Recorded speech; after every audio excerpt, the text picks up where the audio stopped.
А секогаш во петок имаме и најчесто доктори кои што ни кажуваат колку е важно да се грижиме за нашето здравје, бидејќи без здравјето не може ништо да постигнеме од она што го планираме. Затоа денес прв гостин во студиото со Слободанка е доктор Мартин Магденовски, доктор по општа медицина во Аџибадем Систина. Добро утро. Добро утро. Оливера, да. Ке зборуваме на интересна тема, колку е важно секоја секунда да се да се открие нели некоја ургентна состојба и како да си помогнеме и да им помогнеме на оние ако се најдеме во ситуација луѓе на кои им треба помош. Токму така, ти благодарам за убавата најава и да ги поздравиме ве уште еднаш нашите гледачи. И сигурна сум дека ќе го задржиме вашето внимание со оглед на тоа дека ќе зборуваме токму за она за што нас ни е многу важно на сите. Првата превенција, први симптоми, но ќе зборуваме и за повредите, како се дава прва помош, со оглед на тоа дека денешен наш гостин, како што најави и мојата колешка, доктор Мартин Магденовски, доктор по општа медицина во Аџибадем Систина. Добро утро и добре ни дојдовте. Добро утро. Се надевам дека пријатно е чувството кај нас. Пријатно, апсолутно. Така, со оглед на тоа дека сме прв пат, така? Да, прв пат. Ќе зборуваме за тоа кога секоја минута е многу важна, така и нашиот наслов, препознавање на најчестите ургентни состојби. Ајде малку прво за тебе, со оглед на тоа дека си млад доктор, имаме искуство, меѓутоа сепак стекнато и во праксата, меѓутоа сега сме и еве дел од тимот на Систина во ургентниот центар, така да познавањето токму за она за што ние се случува нели во животот, така да и секоја минута е важна, меѓутоа вие сте тука да дадете прва помош. Зошто се одлучивме токму за оваа професија? Па не знам, тоа беше мој сон од уште од мал. Мислам дека мајка ми е всали таа желба, мајка ми е медицинска сестра. Работи во здравство. Покрај неа се заљубив, може да кажам, во здравството. Хумани луѓе. Браво. Почнав да развивам таа желба уште како мал, тежнев кон таа цел. За да се помогне на луѓето во првите минути. Ајде сега ќе зборуваме токму за тоа, за причините, кога пациентите, кои причини ги има повеќе, меѓутоа кои се оние најчестите поради кои доаѓаат пациентите во ургентниот центар? Па вака, ургентниот центар прима доста диагнози, односно голем број на пациенти. Би ги поделил во две големи групи. Едната група е пациенти кои што се свесни, контактибилни, доаѓаат свесно во ургентниот центар. Од нив може да се добие податок за која причина доаѓаат, односно може да се добие анамнезата. Главна причина за која што мислам доаѓаат најчесто е болка. Таа болка може да биде болка во граден кош, болка во абдомен, мускулоскелетна болка. На второ место би ги ставил повредите, односно траумата, припад, удар, скршеница, посекотини. И на трето место се влушување на некои хронични болести. Кардиоваскуларните болести, пулмонални болести, алергиски реакции и така наката. Така на голема група на пациенти кои што се свесни, контактибилни, може да кажат што е проблемот за кој што доаѓаат во ургентниот центар и поради која причина бараат помош. Можете да интервенирате при една друга група на ургентни пациенти се оние кои што не се свесни, се донесени со итна медицинска помош или од своите најблиски, на кои што ми е потребна итна помош веднаш. Тоа е таа група на пациенти кои што имаат екстремно влошена состојба и треба да се веднаш да се пристапи кон пациентот на кардиопулмонална реанимација, веднаш пациентот да се внесе во сала за реанимација со цел да се обезбеди соодветна помош за пациентот да остане во живот. Во живот, да. Затоа велиме дека нели секоја минута токму кога нешто вакво доаѓа, како што и претходно кажав, никој не знаеме во животот и денот што ни носи, но секако ние да се надеваме само на убавото, меѓутоа еве се случуваат скршеници, се случуваат повреди на разноразни начини сообраќајки, па можеме дури и пеш кога одиме да не дај Боже да не се случи нешто, сигурно дека вие тоа најубаво и најдобро го знаете од сите можни пациенти кои што сте досега поминале, но тука сте затоа за да дадете прва помош. Хајде малку да позборуваме за симптомите на најчестите, предпоставувам дека ќе ме поправите ако не е така, срцевиот удар и мозочниот удар. Секако. Понудам со некоја како наш пиење гостин, кафе, да. прв пат ние дојдем. Ви благодарам. Водичка мислам дека моментално е доволно. Ви благодарам. Вака како доктор, како медицинско лице, како го започнуваме утрото со кафенце, Со кафенце, да. По дома. По дома кафенце и потоа излегувам. А дали е штетно кафето наутро, за срцето или за циркулацијата е стимулативно? Да, добро е. Секако кафето во умерени дози е добро и добро здраво да се пие. Да. Да, во умерени дози. Не би го препорачал на гладно, затоа што штети на желудникот. Еден поручек, па потоа да се пристапи кон кафе. Така. Убави совети да се благодарам Оливера да убаво се сети со оглед на тоа дека ни е прв пат гостин, меѓутоа еве со водичка, затоа што кажавме дека веќе кафето е испиено. Да, има многу испитувања околу кафињата кога сме веќе на таа тема, некој вела дека штетно, меѓутоа убаво кажавте на гладно само може рака да се случи нешто околу желудникот и преработката на кафето, затоа што сепак има состојки кои што треба да внимаваме на гладно да не ги внесуваме. Како и да е. Ајде сега да се навратиме на почестите срцев удар и мозочен удар. Симптомите кои се за срцевиот удар прво?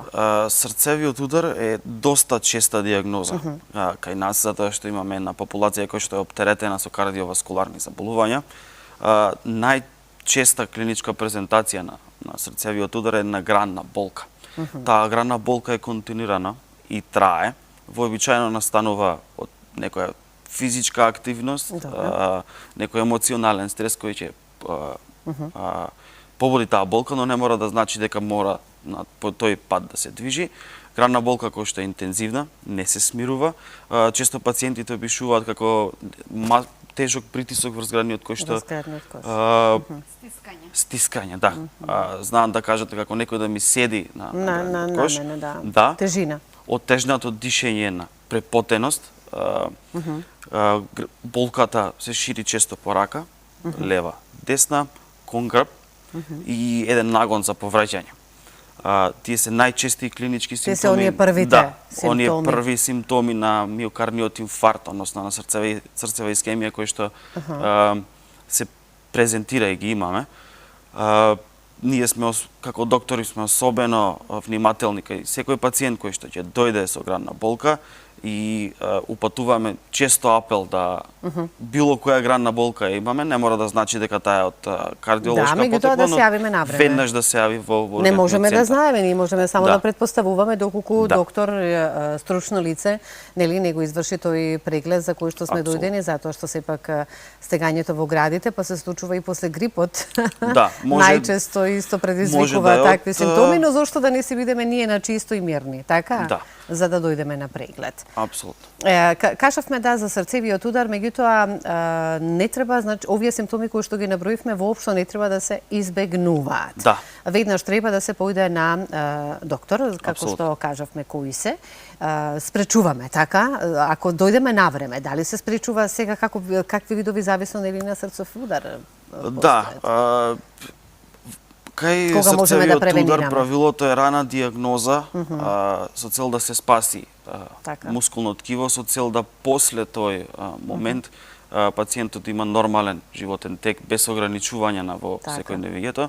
Има едно правило, а тоа е времето е мускул, односно колку побрзо се дојде во диагноза, колку побрзо се влезе во ангиосала. Тоа значи дека треба редовни контроли? Апсолутно, редовни контроли. И кога не ни е ништо? И кога не ни е ништо. Тоа е една од честите грешки кои што пациентите ги прават, а тоа е занемарување на своите симптоми до моментот кога е касно и кога доаѓаат во итни, ургентни состојби, каде што, како што кажав, на втора група на пациенти, каде што треба да се веднаш да се започне со кардиопулмонална реанимација со цел да не го изгубиме самиот пациент. Да се даде првата помош.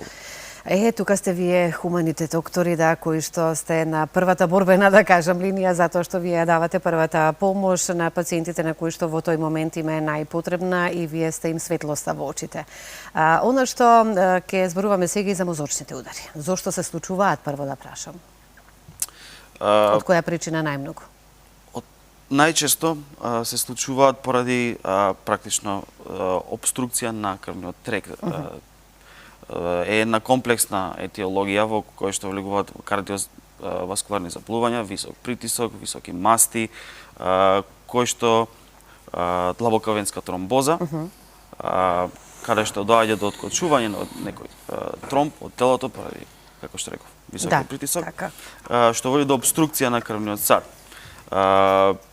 Тоа е за онаа група на заболувања, односно цереброваскуларните инсултити. Има две групи, едната е исхемичниот удар, односно како тој оној удар кој што е познат во населението како мозочен удар, односно церебрална инфарктација. Исто така важна диагноза од временски аспект, затоа што имаме временска рамка каде што може да се пристапи на пациентот да се спаси тоа мозочно ткиво. Да, има многу пациенти кои што се спасени од мозочен удар. Меѓутоа и за тоа дали треба редовни контроли и какви контроли да правиме за мозочниот удар, за да не дојдеме до таква состојба? За да не се дојде до таква состојба, редовни контроли кај кардиолог, одржување на соодветна диета, соодветна исхрана, контрола на крвниот притисок, контрола на мастите, за да не дојде до компликации од овој тип. Кардиоваскуларно. Во основ, да. За овие последните минути да ги искористиме за тоа со оглед на, нели, како што кажав, без разлика што си млад доктор и го имаш сепак искуството позади себе веќе во ургентните центри, кои ќе бидат советите до кои што ќе ни се дадат затоа што вие сте таму и гледате кои се најчестите причини поради што кои пациентите се соочуваат, дали со срцев удар, мозочен удар, дали повреди, дали губење на свест, кои грешки можеби ги правиме. Ајде малку за тоа во овие минути да дадеме еден конкретен совет до сите нас, вклучувајќи ме и мене, како треба да реагираме и што треба да правиме, за да си го зачуваме здравието. Да не се запоставува телото. Значи, сите ние го знаеме сопственото тело и секој еден сигнал, дали тоа е болка, дали тоа е нагон за повраќање, дали е некој друга промена која што отстапува од нормално секојдневие, не треба да се запоставува и треба веднаш да се оди на лекар. Не значи тоа дека мора да се оди во ургентен центар, но да се упатиме да се упатиме во некоја медицинска установа да се направи соодветна контрола. Во основ редовните контроли и на времено доаѓање. Превенцијата е тоа што треба да се спроведе, затоа што многу потешко е да се справиме со последиците, кои што ние се бориме како доктори во ургентен центар, отколку да се превенира. Затоа што се запоставуваме ние. Незапоставување на своите симптоми. Така. Многу благодарам што бевте дел од нашата утринска програма, па да се надевам дека и повторно нели ќе се видиме за сето наше добро и совети еве вака за сите нас кои што сте добре дојдени од ваша страна. Ви посакувам долги години и успешна работа. Благодарам. Оливера, ние тука завршуваме. Ви благодарам за убавиот разговор и за сите оние нови работи што ги научивме како да препознаеме ургентна состојба и како да реагираме навремено.